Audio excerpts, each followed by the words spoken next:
Assalamualaikum warahmatullahi wabarakatuh. Halo teman-teman, perkenalkan nama saya Aldio Azhari Hermanto.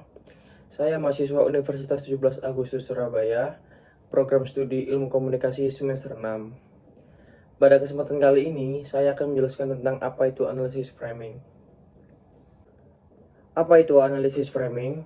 Analisis framing adalah bagaimana media melakukan pengemasan terhadap realitas dalam bentuk berita. Teman-teman bisa memperhatikan gambar berikut ini.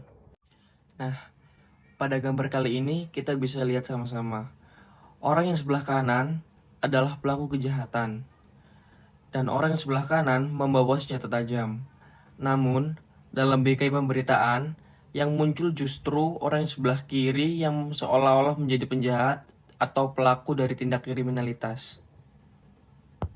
Nah, framing itu terbentuk dari berbagai hal. Misalnya, dari tekanan organisasi, kemudian dari ideologi, dari sikap, lalu dari elit-elit yang juga berkaitan dengan framing yang berkembang di audiens. Artinya, media akan cenderung menyesuaikan dengan selera audiens.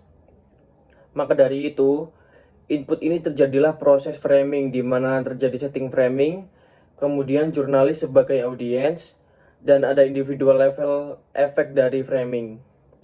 Outcome-nya adalah di level media ada media framing, sedangkan di level audiens terjadi atribusi terhadap tanggung jawab, sikap, dan perilaku.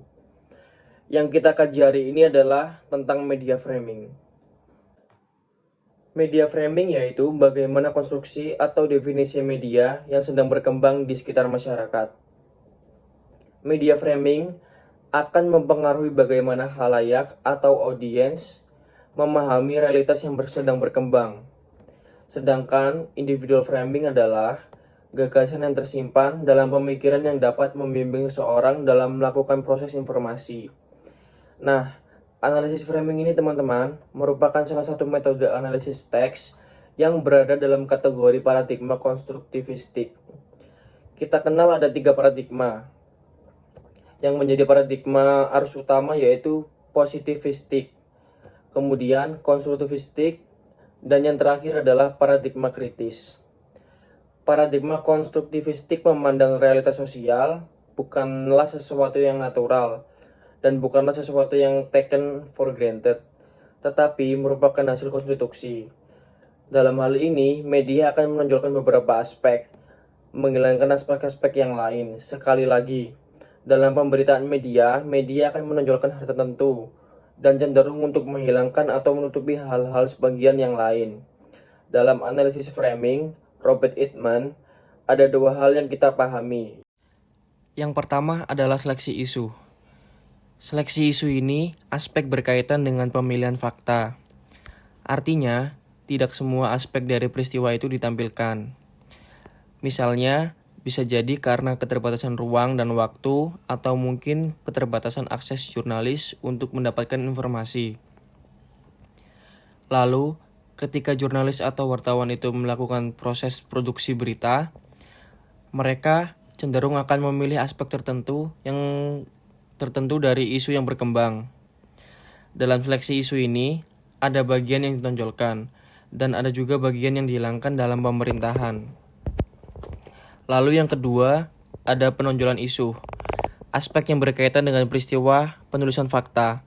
Artinya, setelah peristiwa dipilih, peristiwa itu dilihat bagaimana ditampilkan, ditulis dengan kata-kata, kemudian gambar apa yang disajikan, atau mungkin bagaimana fakta itu disajikan. Nah, saya akan memberikan sedikit contoh agar teman-teman bisa sedikit memahami. Ada berita tentang penggerbekan di suatu tempat hiburan malam oleh stasiun TV atau media cetak dan media-media online. Kita perhatikan misalnya pemilihan gambarnya. Yang sering terjadi, gambar yang dipilih adalah gambar dari perempuan yang berada di lokasi tempat hiburan malam tersebut. Sedangkan gambar-gambar laki-lakinya tidak ada. Artinya apa? Ada proses pilihan di sana.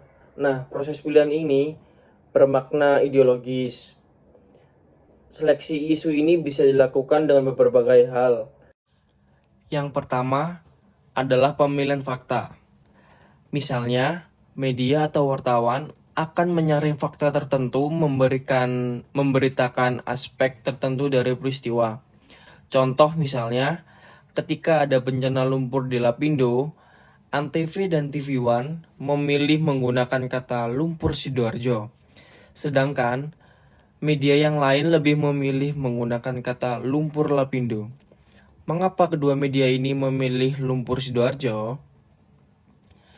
Karena kata lumpur di Sidoarjo bermakna bencana yang terjadi di Lapindo adalah bencana alam. Dan kita ketahui sama-sama perusahaan yang memayungi Lapindo, yaitu Minarak Jaya, adalah bagian dari kelompok usaha konglomerasi TV One dan Antv. Lalu yang kedua, ada skrip.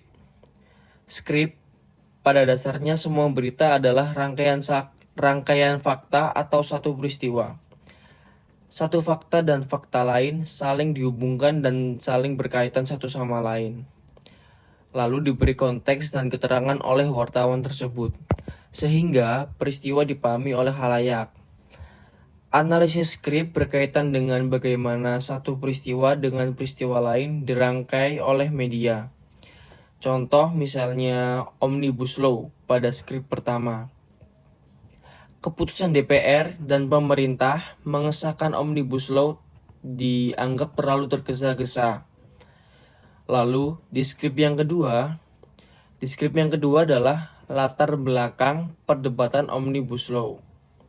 Dan selanjutnya pada skrip ketiga adalah unjuk rasa menolak Omnibus Law yang berakhir rusuh.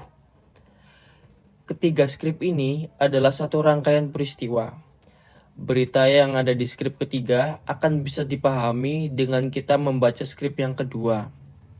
Dan skrip yang kedua akan bisa lebih kita pahami dengan membaca skrip yang pertama. Selanjutnya adalah penonjolan isu. Cara penonjolan isu yang dilakukan oleh media misalnya adalah pemilihan narasumber. Narasumber misalnya dalam kasus Omnibus Law, mana yang diwawancarai, apakah pihak pemerintah atau pihak oposisi.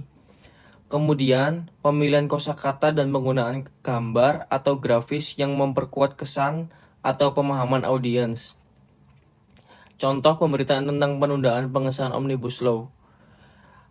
Pada foto pertama adalah mahasiswa dan aktivitas yang berdemo. Kemudian, pada foto yang kedua adalah pengesahan di DPR bersama pemerintah.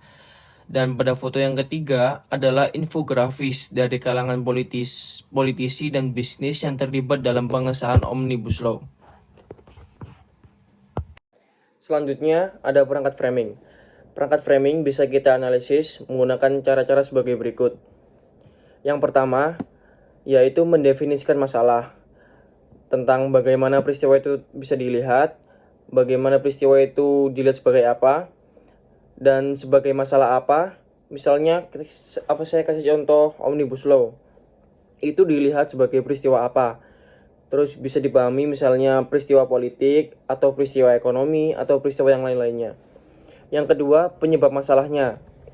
Memperkirakan masalah atau sumber masalah itu yang terjadi pada peristiwa tersebut. Yang diberitakan itu disebabkan oleh apa? Siapa aktor yang menyebabkan peristiwa itu terjadi? Misalnya di Omnibus Law yang tadi ya. Siapa yang menyebabkan berita Omnibus Law yang beredar tersebut?